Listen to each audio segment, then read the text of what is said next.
The Book of Matthew, chapter 20, verses 1 through 19. For the kingdom of heaven is like a landowner who went out early in the morning to hire men to work in his vineyard. He agreed to pay them a denarius for the day and sent them into his vineyard. About the third hour he went out and saw others standing in the marketplace doing nothing. He told them, "You also go and work in my vineyard, and I will pay you whatever is right." So they went.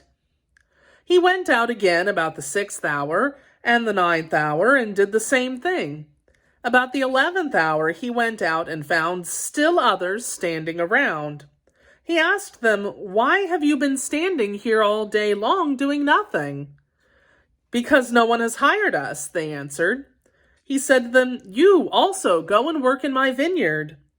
When evening came, the owner of the vineyard said to his foreman, "Call the workers and pay them their wages, beginning with the last ones hired and going on to the first."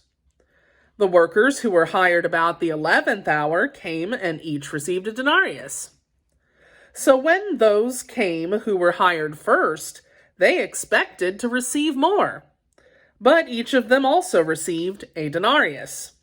When they received it, they began to grumble about the landowner.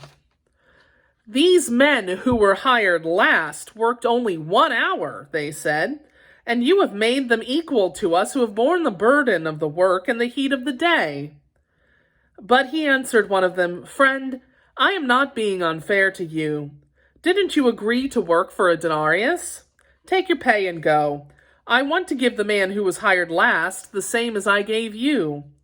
Don't I have the right to do what I want with my own money? Or are you envious because I am generous? So the last will be first, and the first will be last."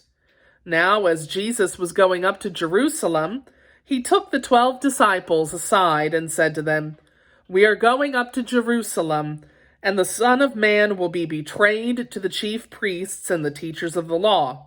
They will condemn him to death, and will turn him over to the Gentiles to be mocked and flogged and crucified. On the third day, he will be raised to life." The word of the Lord.